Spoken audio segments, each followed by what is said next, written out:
Well, I've got a lot to share with you in today's broadcast. It turns out that there is a potential link between Charlie Kirk's killer and multiple radical leftist groups and organizations. Not only that, but the FBI are literally investigating if there were, well, more than one person involved. And I'm going to show you some information today that screams that that could very well be the case. And as a result of everything that's going on, especially with these leftist groups and organizations, the White House has gone into all-out panic mode, and rightly so, because there's already been multiple assassination attempts on Donald Trump's life, and they are upping their security to the tune, I believe, of $58-ish million. In other words, let's lock it down a little bit in light of what's going on. I've got a lot to share with you, but let's start first with this article.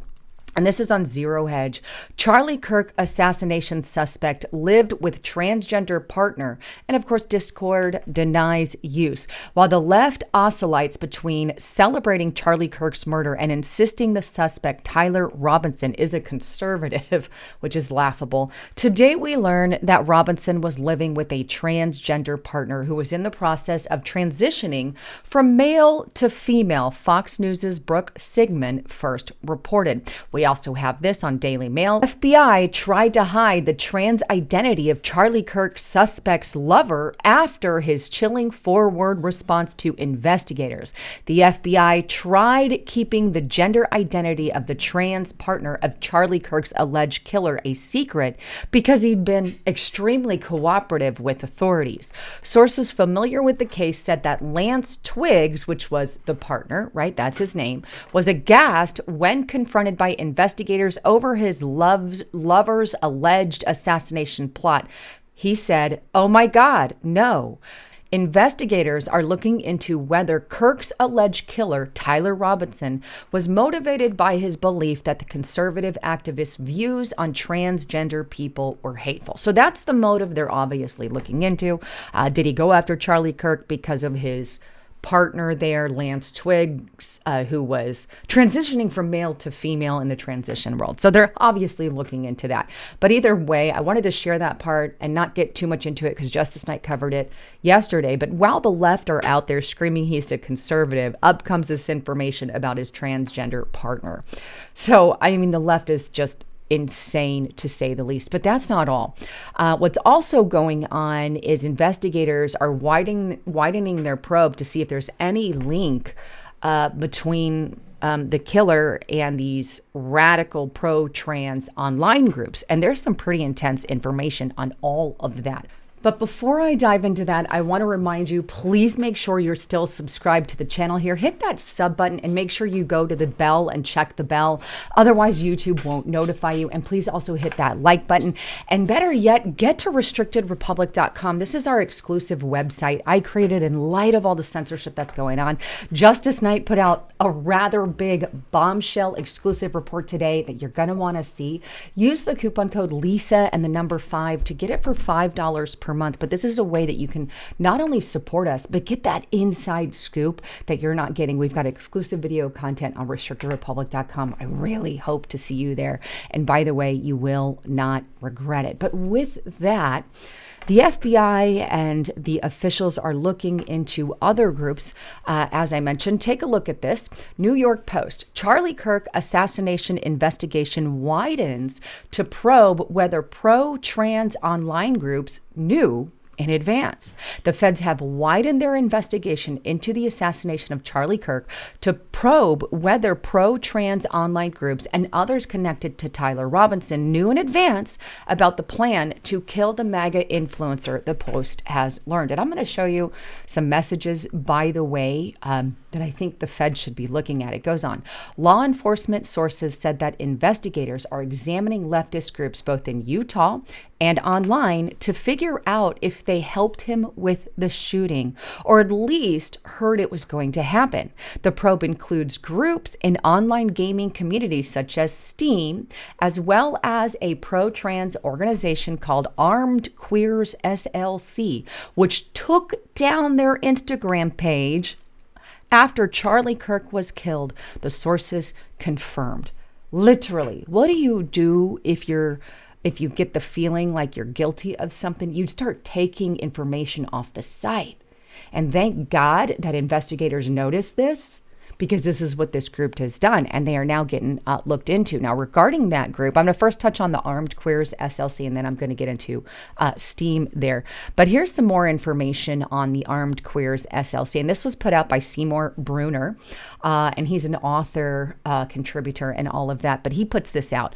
Armed Queers of Salt Lake City organized event in the same city as Lance Twiggs. Again, that's the partner of Tyler the shooter, in St. George, Utah. It's a relatively small population, right? Lance Twiggs, the roommate of the Charlie Kirk assassin, says he lives there per his Facebook page. Voyage Utah article says AQ of SLC had an event there in 2024. Did Lance attend? Did Tyler Robinson attend? Question mark. Is there an AQ SLC, the Armed Queers of Salt Lake City, connection to Kirk shooting? If not, why are they scrubbing all their social medias? And probably just a coincidence, but anyone else notice how their logo features engraved shell casings? Remember, the killer of Charlie Kirk engraved the casings. By the way, I wonder where Robinson got the gun. Maybe they should look into this Armed Queer association here, but here it is. Conversations with Armed Queer, Salt Lake City, Utah. You can see here, we recently have gone to Utah, St. George, right, where they were located there. And then we have Lance Twigg, lives in St. George, Utah. So you have all this. And then, of course, there is their casings on their bullets, and written right on them, at least in part of their logo, is Armed Queer Salt Lake City. I wonder where he got the idea, or who, if anybody else was involved in that. And here's another one, just so you can get the idea of how radical this group is. This is just insane. This is an event they held to train people. And then we also have, they were really involved with the No Kings, or promoting the No Kings event, right? Even on their Substack here, this is the Substack. And I'm going to scroll up so you can see the Armed Queer. This is their logo here, Armed Queers. But in their Substack at the very bottom, I mean, this is very Trump-bashy, but you can see the No Kings that they supported. But this is the kind of stuff they talk about. We cannot be led by those who wish for America to be like it once was. Instead, we must assert that America must be no more. No more. Wow. Here's another one I want to show you. And this is the Armed Queers of Salt Lake City. And you can see the little PSL in the corner, kind of like, you know, their support, who they're linked to. And if you don't remember who PSL is, it's the Party for Socialism and Liberation. You can see their icon here, and here's their actual website. So they're linking up with the Socialist Party. This group is. Oh, and by the way, I recall one of the people that are linked to PSL and potentially funding it is Neville Roy Sigmund, the billionaire, communist billionaire accused of funding anti-ICE riots, who has mysteriously vanished when he was called in by our congressional leaders there. Representative Anna Paulina Luna posted on X on Wednesday exposing how communist billionaire Neville Roy Sigmund, who operates a dark money NGO network allegedly tied to funding anti-ICE riots in LA and resides in China with close ties to the CCP, has suddenly vanished. And by the way, one of his organizations that he is linked to is the PSL, and obviously that is linked to Armed Queers for Salt Lake City, Utah. Interesting how all of these little puzzle pieces are connected and go together. And I'm going to get into that in the end of this video, because look, these organizations like that are going to continue to thrive and grow unless we get down to the nitty-gritty of what's going on. And here's Armed Queers, by the way, also linked to Cuba. Communist and communist and communist everywhere. Now, obviously, that wasn't the only group mentioned. There was also a group called STEAM, a pro-trans group that is potentially being investigated. And this is on the Gateway Pundit. Investigations into Charlie Kirk assassination widens to probe radical pro-trans online groups including on Steam. Now, regarding that one particularly, right? Because I wasn't too familiar with Steam, but Steam is a video game platform that lets you play, discuss, and create games on your own computer. Incredibly, members of the group were issued a frantic warning to switch to encrypted chats just hours after the fatal shooting, but before Robinson's arrest, indicating that they may have had information about the shooter. Why would you do that? Unless you're guilty. And you can see the little screenshot there of that. A cryptic announcement was published in the group on September 10th at 11:24 p.m., mere hours after the shooting, but crucially before his arrest. Penned by a user named Cherry Civilian, the message warned, be careful over SHIT you say online. End-to-end encryption messages, platforms like Signal exist for a reason, or just use PGP. And yes, this is directly referencing a very specific thing that happened. A thing? Hours after that thing. Now, that's what's going on, and I think that the FBI and the investigators are doing the right thing by looking into these organizations. Hell, if they knew about it in advance, somebody's got some explaining to do, or they were involved, right? But on top of that, this is what really is chilling, and this part is really going to piss you off, and just it's just heartbreaking as well. Adding to the chilling narrative are Robinson's own flippant jokes made in Discord chats with 20 other users while he was on the run. He reportedly quipped to his friends that a doppelganger was responsible for shooting after the FBI released images of the suspect. Can you imagine that? So supposedly when this guy was on the run, he's chipping and making stupid comments and things on Discord. And that's according to what this is. Now, what is even more chilling is what I'm about to report to you next. And that is the fact that there were people on social media that were posting about something big happening the day before Charlie Kirk's death. There's a lot of suspicion with stuff like that I think the FBI should absolutely look into.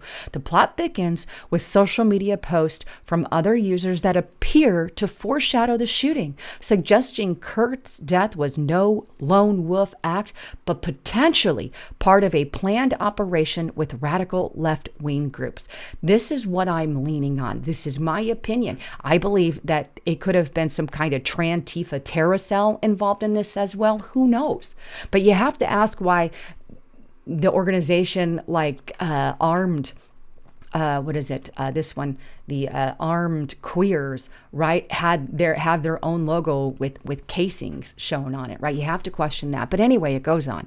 On September 9th, an account under the handle Najara Galvez posted, Charlie Kirk is coming to my college tomorrow. I really hope someone evaporates him, literally. Followed several hours later by, let's just say, something big will happen tomorrow by a big grinning dog. And you can see this Omar fella. I hope the FBI has this information. I'm pretty sure they do. But why would you put something out like that and then this something big that he says was going to happen before happens? How did he know?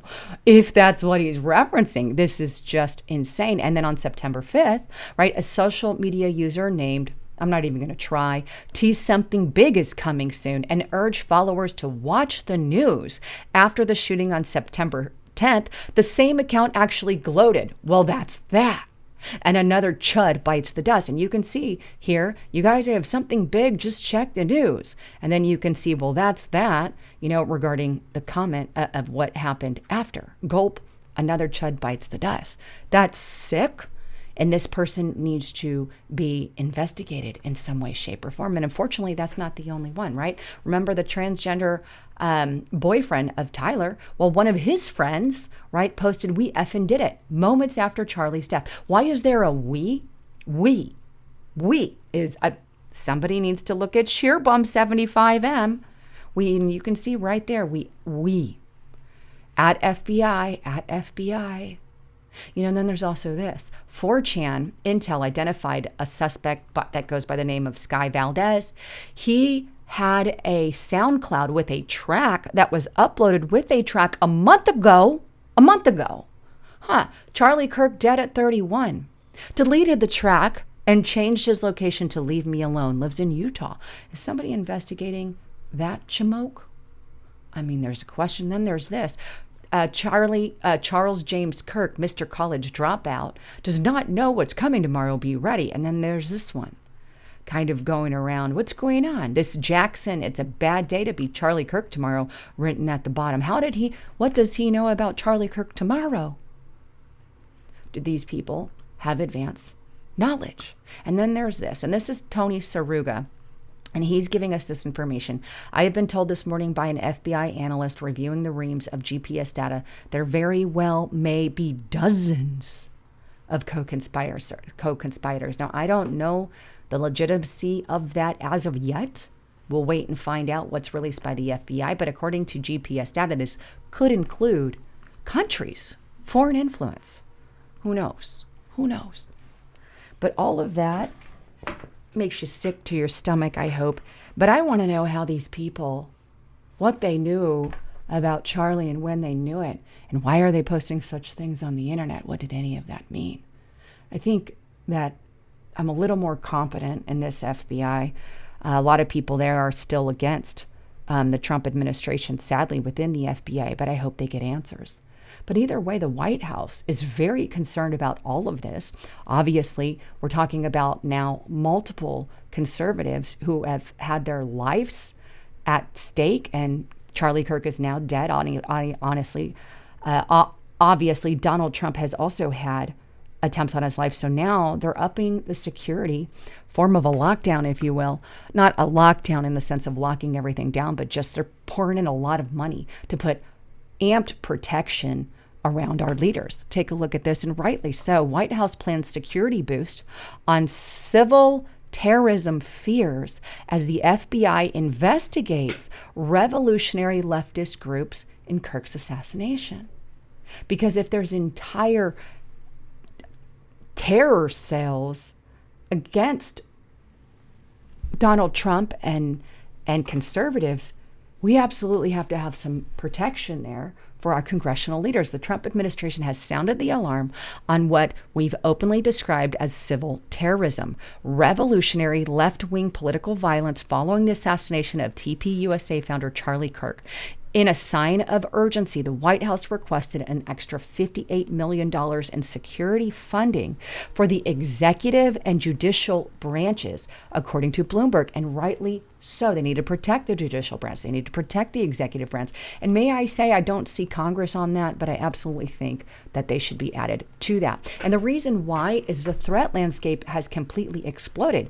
Obviously, Kirk's assassination, right, which is telling us that they could very well target other people. It may not end with Charlie Kirk. Ergo, the $58 million that they're using to pump a little more security. Overnight federal response, right? The FBI disclosed, as per Axios, that agents have opened investigations into leftist groups believed to have prior knowledge of the attack. No names were given, but the administration marks a significant concern among investigators. Hence, the White House moved to boost security to the tune of $58 million. And then organized conspiracy in Kirk's assassination, right? I talked about this, that there may have been dozens of conspirators. Ergo, why they need a little extra money for protection. But here's the deal. And I think this is an important part of it. Civil terrorist expert Jason Curtis Anderson of One City Rising comments on the threat landscape emerging in American first leaders. And here's the deal. There is a big, and these aren't my words, these are his, but I think he's really spot on about this. But he talks about how the left radical wing has grown into an utter monster. And it's not just going to be fixed with upping security, right? For example, what he's talking about here is there's entire political organization, right? George Soros, Democrat Socialists of America. We have PSL, Party for Socialism and Liberation, all funded with Neville Roy being part of that. But anyway, we have these political organizations, a bunch of them, right? Then we have militant sides, right? Like Antifa, the armed queers, like I just showed you, behind enemy lines. These are now growing militant wing of the radical left. Then we have the climate activists, where billions like George Soros and Neville Roy are funding millions and billions of dollars to these leftist groups. Then we have social and racial justice groups like BLM, public funding that was going for some of that for some time, social and justice groups. Then we have civil rights groups, which are the groups that are going after and suing people. They're the suing arm. So you've got a suing arm, you've got a social justice arm, a climate arm, you've got a militant arm, and you've got the political arm. And then you also have foreign interest groups, you know, with the CCP, and then the funding arm, the Open Society Foundation. That's your George Soros, Tides, Rockefeller, Arabella Advisors, which thankfully some money just got dropped from Bill Gates. He's no longer doing or dropping money with Arabella. But that's the thing. You have all these radical leftist groups exponentially. They've formed a monster creation. So anyway, wanted to share all of that with you. Lots going on in this thing. And I want to encourage you, keep our conservative leaders, libertarian leaders, and people who are out there like your, conservative commentators who are out there putting their lives on the line to reveal some of this stuff. Please keep them all in your prayers, because I think we're living in some pretty volatile times, unfortunately. But anyhow, with all of that, as a quick reminder, I really hope to see you on Restricted Republic. Lots of great information we are sharing on that, and we get more into detail, more than we're going to here. So I really hope to see you there. But with all of that, I love you all. I'm Lisa Haven, signing out.